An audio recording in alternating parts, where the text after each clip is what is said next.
नमस्कार, बहुत स्वागत है आप सभी का। आपके साथ मैं अक्षय विद्वा। आप देख रहे हैं स्वदेश न्यूज। पाकिस्तान में पल रहे आतंकवादियों ने एक बार फिर जम्मू कश्मीर में निहत्थे हिंदू पर्यटकों को धर्म के नाम पर बेरहमी से मार डाला। इस कत्लेआम में न सिर्फ देश को झकझोर कर रख दिया, बल्कि पूरे देश में एक आक्रोश की लहर पैदा कर दी है। अब सवाल ये उठता है कि आखिर मोदी सरकार का आतंकवाद पर अंतिम प्रहार कब और कैसा होगा। संघ प्रमुख मोहन भागवत का यह कहना है कि हिंदू धर्म का अहिंसा का सिद्धांत है, लेकिन अत्याचारियों को दंडित करना भी धर्म का हिस्सा है। यानी कि अब संघ से भी कड़े एक्शन के लिए हरी झंडी मिल गई है। क्या आतंकवादियों पर एक्शन में देरी हो रही है? क्या इस देरी से दुश्मनों को अपने बचाव की तैयारी का मौका नहीं मिल जाएगा? देश का सवाल साफ है कि अब कुछ कीजिए सरकार, और जल्दी कीजिए। तो आज की चर्चा में केंद्र की तरफ से अब तक जो एक्शन हुआ उस पर हम चर्चा करेंगे, और सरकार के अगले एक्शन की टाइमिंग पर भी चर्चा करेंगे। लेकिन सबसे पहले आपको दिखाते हैं ये पूरी रिपोर्ट।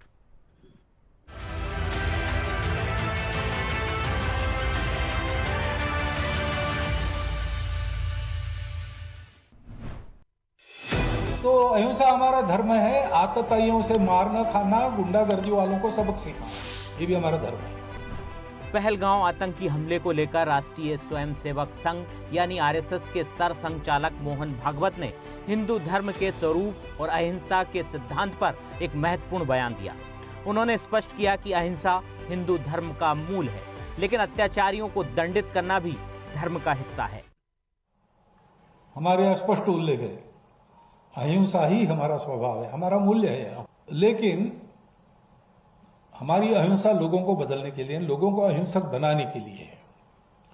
तो कुछ लोग तो बन जाएंगे हमारा उदाहरण लेकर, लेकिन कुछ लोग नहीं बनेंगे, और इतने बगड़े रहेंगे कुछ भी करो वो नहीं होंगे और उपद्रव करेंगे दुनिया। तो अहिंसा हमारा धर्म है। आतताइयों से मारना खाना, गुंडागर्दी वालों को सबक सिखाना, ये भी हमारा धर्म है।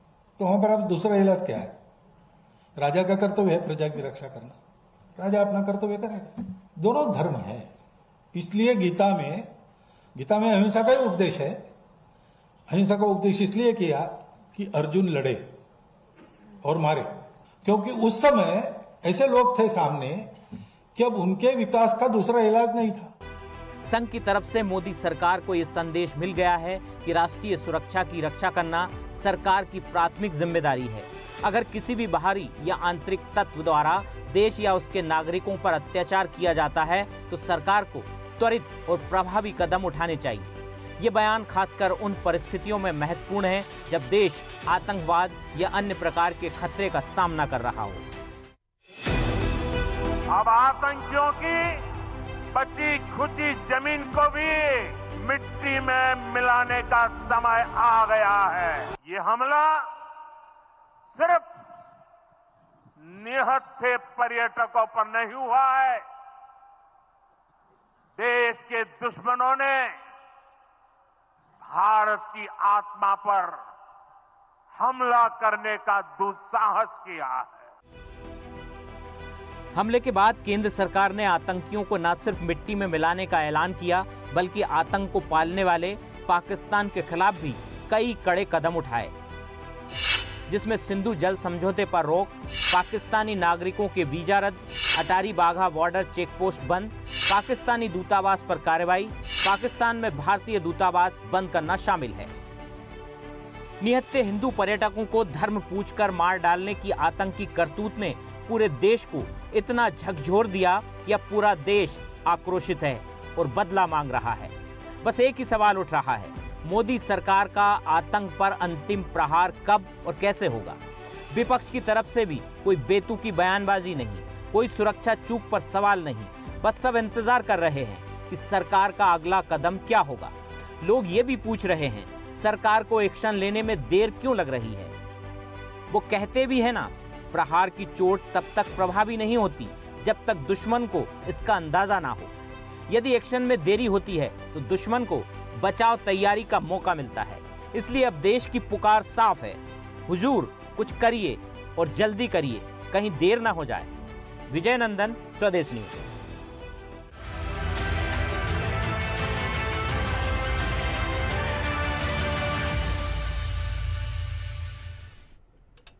तो देश इंतजार कर रहा है। जब पहलगाम हुआ, पहलगाम में हमला हुआ, निहत्थे 28 हिंदुओं पर गोलियां बरसाई गई, खून बहाया गया, तब से लेकर अब तक देश सिर्फ इस बात के इंतजार में है, इंतकाम की आग में जल रहा है कि आखिर इंतकाम होगा कब। दुश्मन ने गलती की कितनी बड़ी, इसका अंदाजा तब तक नहीं होगा जब तक उसे उसका सबक न सिखाया जाए। और अब तो संघ प्रमुख मोहन भागवत ने भी साफ कर दिया है कि देश की रक्षा सुरक्षा करना राजा का कर्तव्य है और जिसका जैसा स्वभाव है उसको वैसी सजा भी मिलनी चाहिए। महाभारत का उन्होंने उदाहरण भी दिया। तो आइए चर्चा की शुरुआत करते हैं। चर्चा के मेहमान मेरे साथ हैं। मेरे साथ जुड़ेंगे कुछ देर में कुशल कुंवर, प्रवक्ता बीजेपी। इसके अलावा अभी मेरे साथ डॉक्टर HN उपाध्याय, प्रवक्ता कांग्रेस, जुड़ चुके हैं और लेफ्टिनेंट कर्नल अमरदीप त्यागी साहब हमारे साथ रक्षा विशेषज्ञ के तौर पर जुड़ रहे हैं। बहुत बहुत स्वागत आप सभी मेहमानों का स्वदेश न्यूज में। डॉक्टर HN उपाध्याय साहब, हालांकि मैं अभी कुशल कुंवर अगर होते प्रवक्ता बीजेपी तो मैं सबसे पहले उनसे शुरुआत करता, लेकिन आपके लिए मेरा सवाल यह है कि पूरा देश इंतजार कर रहा है कि इंतकाम आखिर कब पूरा होगा। बदला तो हमें लेना है, सिर्फ जो 5 एक्शन लिए गए हैं इनसे हमें तसल्ली नहीं है। हम खून का बदला खून नहीं मांगते, लेकिन कुछ तो डराने वाली कार्रवाई होनी चाहिए। ये तो बताना पड़ेगा दुश्मनों को कि आपने कितना बड़ा अत्याचार किया, कितना बड़ा गुनाह किया है आपने। लेकिन सवाल ये है उपाध्याय साहब कि अब तक विपक्ष क्यों खामोश है? आप लोगों ने भी मांग नहीं की, ऑल पार्टी मीटिंग्स भी हो गई, लेकिन कोई बयानबाजी भी सामने नहीं आ रही है। तो क्या ये तकलीफ सिर्फ देश के नागरिकों की है, देश की आवाम की है? अच्छा जी, नमस्कार। नमस्कार। देखिए, आप विपक्ष की बात करते हैं जी। जब घटना के तुरंत बाद दूसरे दिन सर्वदलीय बैठक नई दिल्ली में बुलाई गई, उसमें हमारे नेता आदरणीय राहुल गांधी जी, खड़गे जी और विपक्ष के सभी घटक दल के नेताओं ने जो है इस पर अपना जवाब मांगा था। तो सरकार ने कहा हमसे चूक हुई है। तो चूक हुई है तो एक चूक के जिम्मेदार कौन है? चूक के जिम्मेदार का नाम तय होना चाहिए। यहाँ पर जिम्मेदार तो ये सर, ये आवाज आपके नेताओं की ओर से पूरे देश के अलग अलग प्रदेशों की राजधानियों से क्यों नहीं उठ रही है? ये तो बात हम टीवी पे कर रहे हैं ना, हमें क्यों करना पड़ रहा है डिबेट? हमारे सभी प्रवक्ता और हमारे नेता कह रहे हैं कि जो भी आप कार्रवाई करिए, हम विपक्षी दल सरकार के साथ हैं।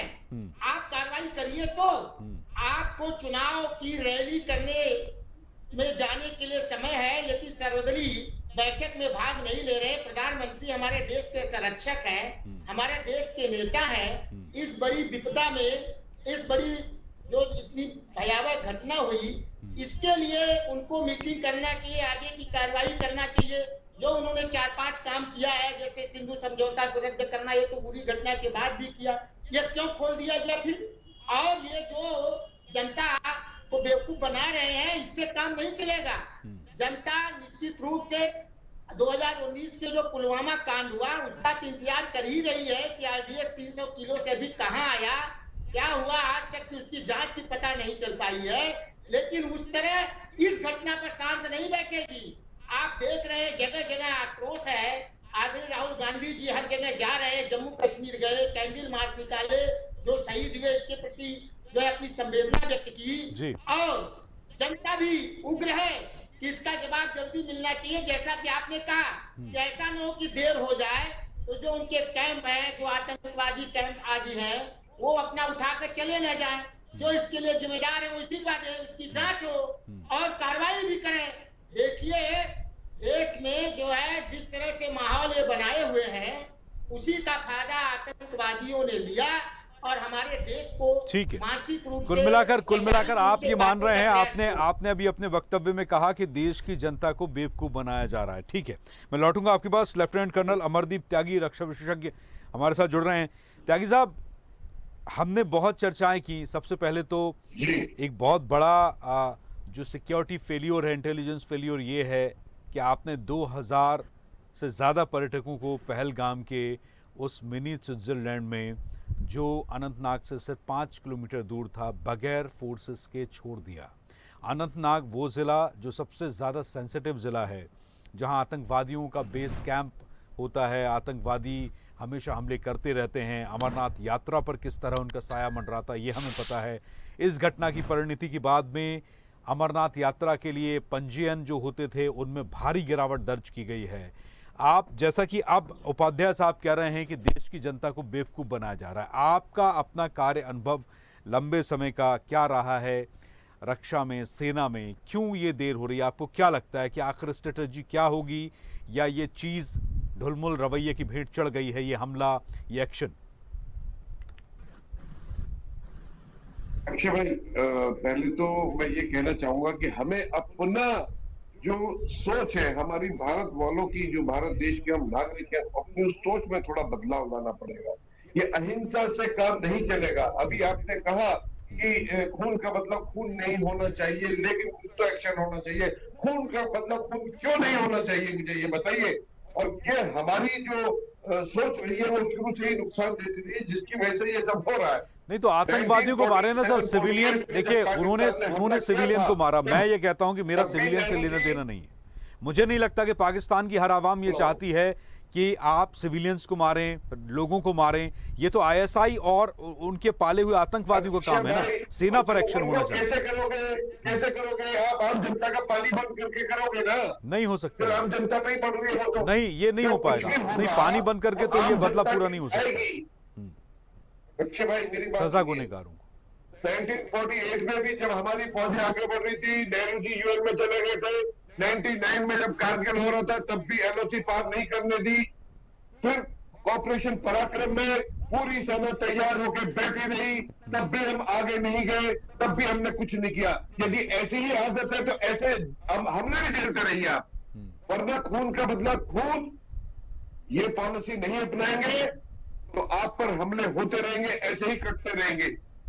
नहीं, तो हमें कोई स्ट्रॉन्ग एक्शन लेना पड़ेगा। तो जैसा त्यागी साहब ये बताइए कि जैसा हमने पुलवामा के बाद में, पाकिस्तान ऐसे ही करता रहेगा। पाकिस्तान की हालत गाजा की तरह करनी पड़ेगी। What are we waiting for? Ukraine पर हमला रशिया एकदम कर देता है। सर मैं कुछ होता तो त्यागी साहब, हम इतने टॉलरेंट कैसे हैं? हम क्यों इंटॉलरेंट? मैं आपसे नहीं, ठीक है, हम इंटॉलरेंट नहीं, मैं आपसे ये पूछना चाहता हूँ, आप ये बताइए मुझे, ये साजिश जो है, आप रक्षा में रहें, आप सेना में रहें, आप सिक्योरिटी फोर्सेस में रहें, मैं ये जानना चाहता हूँ कि जैसे इजराइल ने गाजा पर हमला किया, राइट, वो एक अलग इश्यूज थे। क्या पाकिस्तान की आवाम भी ये क्या पाकिस्तान की आवाम भी ये चाहती है कि रिहायशी लोग मारे जाएं? मेरा सोचना ये है कि अगर फौज ने किया, आईएसआई ने किया, आतंकवादियों ने किया, आप उनकी कैंप को नेस्त नाबूद कीजिए, आप उनकी लाशें गिराइए, एक और एयर स्ट्राइक होनी चाहिए। मैं तो पाकिस्तान की जनता भी तो उनके सपोर्ट में उनको चुन के बैठा रखा है। यही पहलगाम की बात कि पहलगाम में फोर्सेस क्यों नहीं थी पिछले 30 सालों में? क्या लगता है आपको क्या लगता है आप नहीं तो क्यों नहीं थी? ये तो पूरा देश जानना चाहता है ना, क्यों नहीं थी फोर्सेस पहलगाम? 30 सालों से टूरिस्ट को कभी कुछ नहीं कहते थे terrorist. In the peak of terrorism, peak of insurgency, militancy, not even a single incident. Last incident was in 1995। तो किस बात का इंतजार है? को हिसाब से ही तो डिप्लॉय करना पड़ेगा। जितने लिमिटेड फोर्स है, उसको जहां पे ज्यादा जरूरत है वहीं पे डिप्लॉयमेंट करेंगे। उसी हिसाब को देखते हुए डिप्लॉयमेंट होता है। पिछले 3 सालों से जब कोरोना काल में भर्ती बंद हो गई थी, तब से आज तक वो डेफिशिएंसी पूरी नहीं हुई है। तो फौज को कितना स्ट्रेच करोगे? एक जवान कहाँ ड्यूटी देगा? कितनी ड्यूटियां करेगा? नहीं, आपको क्या लग रहा है, क्या रणनीतिक अब बदलाव होने चाहिए? नहीं, ये देर क्यों हो रही है? आपकी एक्सपर्टीज क्या कहती है, ये देर क्यों हो रही है एक्शन में? देखिए, there is not a question, because if we are not prepared we can take time, but we should give reply. Befitting reply to Pakistan, befitting reply to Pakistani army, because मैं आपको फिर से बोल रहा हूँ कि पाकिस्तानी आवाम जिस चीज के रिस्पॉन्सिबल है, लेकिन मेन कल्प्रिट जो है पाकिस्तान की सेना है। पाकिस्तान की सेना चलाती है वो कैंप, पाकिस्तान की सेना सपोर्ट करती है उन जिहादियों को जो भारत में आके दंगे फसाद करते हैं। लेकिन हमारी सरकार को, हमारे हुक्मरानों को अपनी पॉलिसी, अपना रवैया चेंज करना पड़ेगा। ये नहीं कि जब हम उनके ऊपर काबू होने जा रहे हो तो सीज फायर कर दो, लाइन ऑफ कंट्रोल क्रॉस करने को मना कर दो। निन्यानवे में कारगिल में ऐसा हुआ और पराक्रम में ऐसा, पूरी फौज 1 साल बैठी रही, 700 कैजुअलिटी फॉर नथिंग।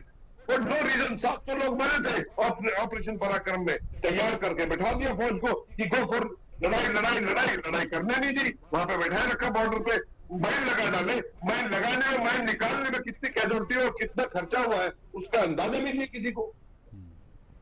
ठीक है, मैं लौटूंगा आपके पास, मैं यहाँ लौटूंगा। पे पार्लियामेंट में कहेंगे कि पीओके के अंदर ले लो ना, आज फौज को हुक्म दो, फौज के पास सारे प्लान तैयार है, फौज इज रेडी।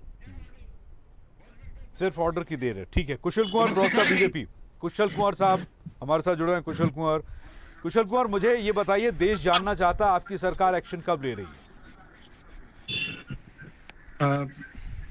आप सभी को मेरा नमस्कार। मैं सबसे पहले तो अपना क्या बोलते हैं, जितने भी हमारे भाइयों ने जवान गवाई है इस टेरर अटैक में, सबको मैं श्रद्धांजलि देना चाहता हूं। और अभी आपने देखा ही कि किस हिसाब से चीज़ें चल रही हैं, तो एक्शन होगा। आज मन की बात की प्रोग्राम में भी हमारे माननीय प्रधानमंत्री श्री नरेंद्र मोदी जी ने भी स्पष्ट क्लियर किया है कि किसी भी आतंकवादी को छोड़ा नहीं जाएगा। आज हमारे मन की बात का प्रोग्राम था, तो माननीय मोदी जी ने यही बात करी है कि किसी भी आतंकवादी को हम छोड़ेंगे नहीं। कार्रवाई पूरे तरीके से ही हो रही है, और जो भी अभी तक स्टेप्स उठाए हैं, देखिए we are civilised country, we are not uncivilised country. कि if you see out neighbour countries की मतलब हल्का सा भी कुछ होता है, they start attacking each other without even thinking of their own population. तो हमें अपने देश के नागरिकों का भी सोचना है, और साथ साथ हमें बदला भी लेना है पाकिस्तान से।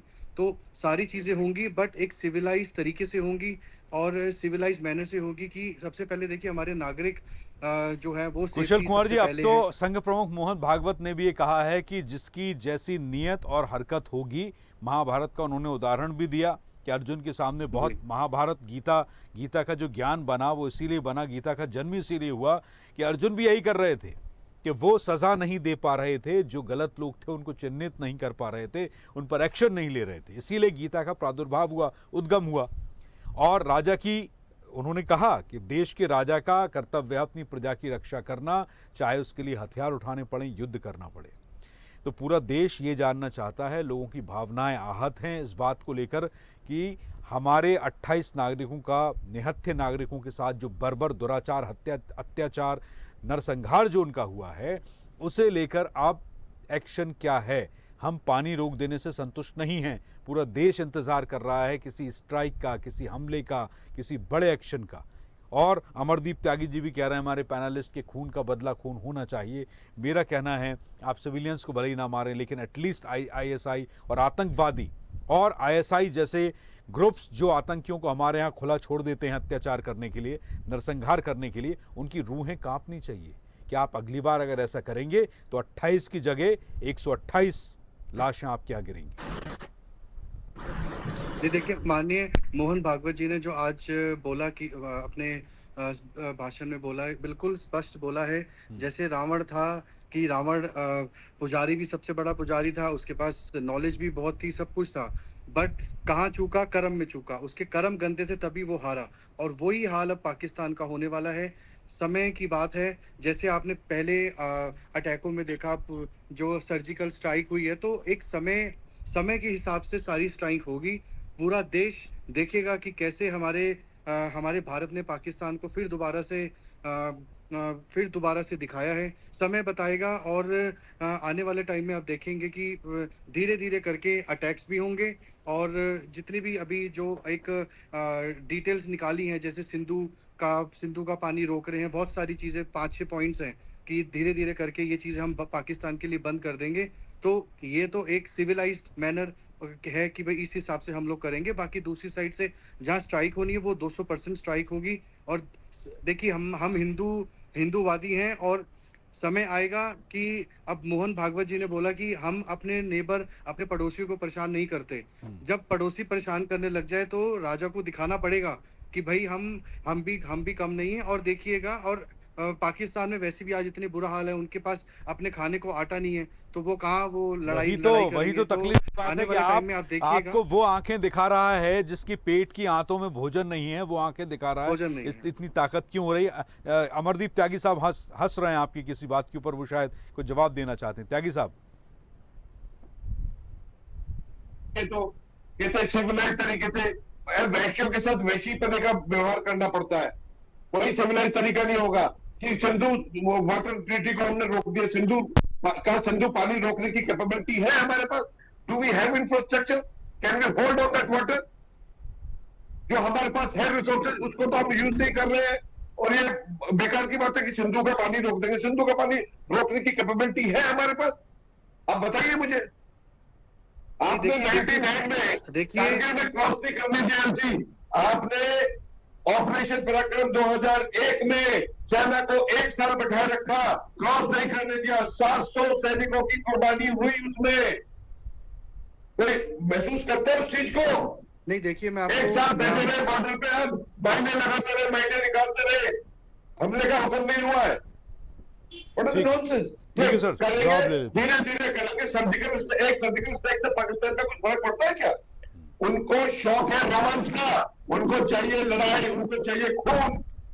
इस छोटे मोटे स्ट्राइक से, सर्जिकल स्ट्राइक से, एयर स्ट्राइक कर दी, उससे कुछ हो रहा है पाकिस्तान का? उसको सबक मिल गया क्या?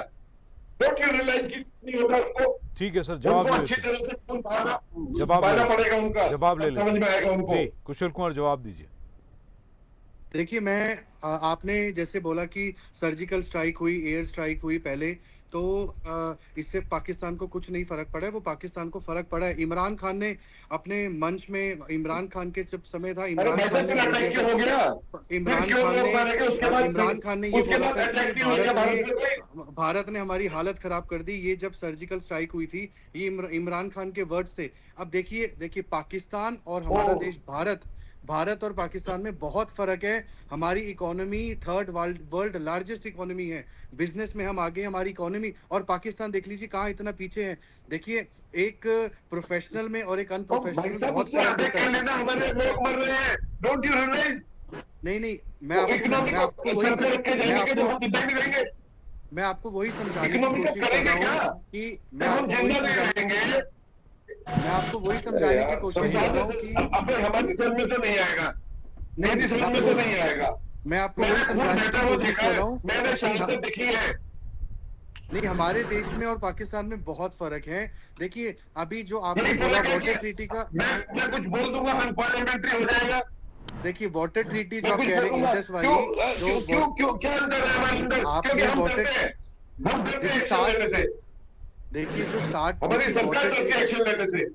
देखिए मेरी बात सुनिए। देखिए एकदम ना प्रहार नहीं किया जाता है, समय लगता है, चीजें ये नहीं कि यही मैं आपको कह रहा हूँ। मैं नहीं कह रहा हूँ आज करो, लेकिन करो तो सही। होगा बिल्कुल। पूरा देश चाह रहा है, हम सब चाहते हैं कुछ ना कुछ एक्शन। बालाकोट कर दिया, सर्जिकल कर दिया, उससे नहीं होगा पाकिस्तान को फर्क। ठीक है पाकिस्तान को। ठीक है उपाध्याय जी, आपको भी सरकार से सवाल पूछने हैं। उपाध्याय जी, आप विपक्ष हैं, मैं जानना चाहता हूँ विपक्ष क्यों शांत है? संघ प्रमुख ने अब तो बोल दिया, अब तो कुछ ना कुछ होना चाहिए। अच्छा जी, देखिए संघ प्रमुख बोले न बोले, ये सरकार की स्वयं जिम्मेदारी बनती है अपने नागरिकों की सुरक्षा करना और उसके अपमान, उसकी मौत का बदला लेना। ठीक है, संघ प्रमुख ही बोल दिए, जबकि वो वही उनके गुरु हैं, वही विद्यालय से निकले हैं हमारे प्रधानमंत्री जी। वो जो कहेंगे ठीक उन्हीं की बात मान लें। देखिए ये देश की जनता इसलिए जो है निराशा के माहौल में है कि इन्होंने आज तक जो कहा वो काम कुछ हुआ ही नहीं। इन्होंने कहा नोटबंदी कर रहे हैं, आतंकवाद की कमर टूट जाएगी, 370 धारा हटाने पर आतंकवाद की कमर टूट जाएगी, और कुछ भी नहीं हुआ। 2019 में इतना 40 से अधिक हमारे सैनिक शहीद हो गए, एयरक्राफ्ट का इन्होंने लैंडिंग नहीं कराई, और जिस गाड़ी में बुलेट प्रूफ नहीं थी उसी पर आतंकवादियों ने हमला किया। आज तक कुछ पता नहीं चला। उसी तरह से देखिए आज ये घटना हो गई। अब ये चूक हुई, चाहे जो भी ये मान रहे हैं, तो उसके जिम्मेदार लोग भी तो हो। देखिए आपको याद होगा अच्छा जी, जब 2008 के मुंबई की घटना हुई थी तो हमारे जो है गृह मंत्री केवल सूट बदलने में देर कर दिए थे। आदरणीय हमारी नेता सोनिया जी ने उनसे इस्तीफा ले लिया था। तो ऐसे इनकी सरकार 11 साल में तो चाहे जितनी बड़ी घटना हो जाए, चाहे रेल हो जाए, चाहे रक्षा में हो जाए, चाहे गृह, कोई इस्तीफा देने के तैयार ही नहीं होता है। कोई जिम्मेदारी लेने के लिए तैयार नहीं है। पहले जिम्मेदारी भी ठीक है कुशल साहब, कुछ सेकंड हमारे पास हैं। मैं सिर्फ इतना जानना चाहता हूं कि आपके पास कोई इनपुट्स हैं, क्या तैयारी है आपकी गवर्नमेंट? देखिए पहले तो मैं ये बोलना चाहता हूँ कि हमें आज के टाइम पे हमें एकता की जरूरत है। आप किसी भी पार्टी से हैं, किसी भी राजनीतिक पार्टी से है, वो मैटर नहीं करता है। इस समय ये समय ऐसा है, हम सबको एकजुट होकर पाकिस्तान का सामना करना है। और कुछ राजनीतिक पार्टी हैं जो इसमें राजनीति का खेल देने के चक्कर में है, बट वो बहुत शर्मनाक है। देखिए इस टाइम पे इतने लोगों ने, निहत्थे लोगों ने जान गंवाई है हमारे। आज मैं आपको ये बताना चाहता हूँ कि जो जितने भी लोग मारे गए हैं वो हमारे हम जो वो मारे हैं वो हमारे परिवार के ही लोग थे। मतलब वो मरे हैं और हमारे परिवार में कोई मरा है, कोई फर्क नहीं है। आज हमारे परिवार में ही आज इतनी हत्याएं, हमारे परिवार में इतनी हत्याएं हुई हैं। तो ये समय राजनीति का नहीं है, ये समय एकत्रित होके कैसे हम पाकिस्तान को जवाब दें। हम भी तो कह रहे हैं, सब आपके साथ है। ये समय एक साथ होने का है। और रही सर बात, एक साथ तो हैं, लेकिन देश एक्शन चाहता है, देश एक्शन चाहता है। एक साथ हैं, हम सब एक साथ हैं, कैंडल मार्च निकल रहे हैं, लोग सड़कों पर हैं, लोग मांग कर रहे हैं। सोशल मीडिया आप देखिए पटा पड़ा है। आज के समय में हिंदुस्तान में, भारत में कोई भी सोशल मीडिया हैंडल ऐसा नहीं है जिस पर पहलगाम हमले को लेकर लोगों ने आक्रोश जाहिर ना किया हो। जिन नवविवाहिताओं की मेहंदी के छूटने से पहले उनके पतियों को मार दिया गया, उनके सामने मौत की घाट उतार दिया गया, नरसंहार किया गया, उस सबसे सोशल मीडिया पर ये पूरा देश रो रहा है। तो हम सबको वो पेन, वो दर्द महसूस करना होगा और चाहते हैं कि इसका इंतकाम जो है वो बहुत प्रभावी तरीके से, कोई कठोर कार्रवाई के माध्यम से लिया जाए और जिसको दुश्मन हमेशा याद रखे। अगली बार किसी तरह के नापाक इरादे से पहले, सर उठाने से पहले उसे 10 बार 100 बार सोचना पड़े। बहुत बहुत शुक्रिया Kushal Kunwar, doctor NN Upadhyay, lieutenant colonel Amardeep Tyagi ji, हमसे जुड़ने के लिए, स्वदेश न्यूज़ को कीमती समय देने के लिए। तो संघ प्रमुख मोहन भागवत का भी अब बयान आ चुका है। अर्जुन का उन्होंने उदाहरण दिया, गीता के उद्गम का उन्होंने उदाहरण दिया कि अब वो वक्त आ चुका है कि आप दुश्मन का सर कुचलने के लिए कोई प्रभावी कदम उठाएं। इस पेशकश में इतना ही। आप देखते रहिए स्वदेश, सबसे पहले देश। और अपडेट्स के लिए लाइक, फॉलो, शेयर जरूर करें। साथ ही YouTube पर बेल आइकन दबाना ना भूलें और विजिट करें हमारी वेबसाइट swedeshlive.com पर।